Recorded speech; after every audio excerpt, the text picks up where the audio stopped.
Timplahan ko muna tong 500 grams na chicken wings ng patis at paminta. At i-marinate ko muna ng mga at least 30 minutes or 1 hour.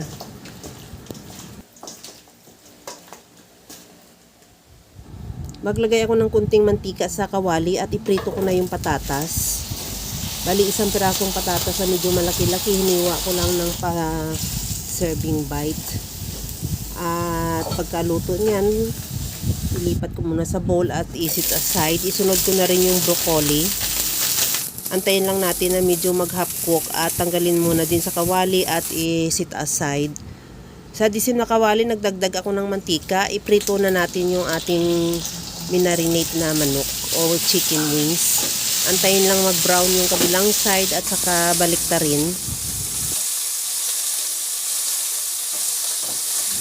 Pagkaluto ng kabilang side, tanggalin muna din sa kawali at ilagay sa bowl at isit aside. Sa disim na kawali, hindi na ako nagtanggal o nagbawas ng mantika. Igisa ko na yung bawang. Ihalo lang din hanggang sa maglabas ng aroma at igisa ko na rin yung sibuyas. Okay na tong sibuyas, isunod ko na rin ilagay yung kamatis. Ihalo lang hanggang sa maluto yung kamatis.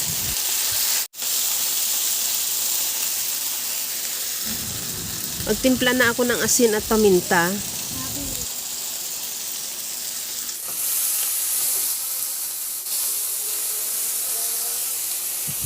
Ilagay ko na rin yung chicken wings na pinirito natin kanina.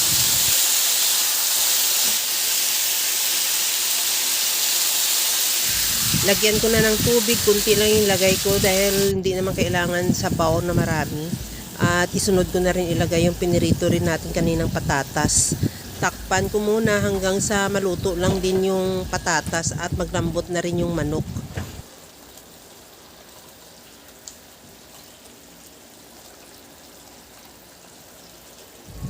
Tikman ko muna bago ko siya lagyan ng kung anumang panimpla.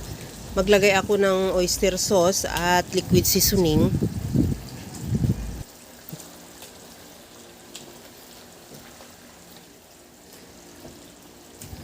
Ilagay ko na yung all-purpose cream.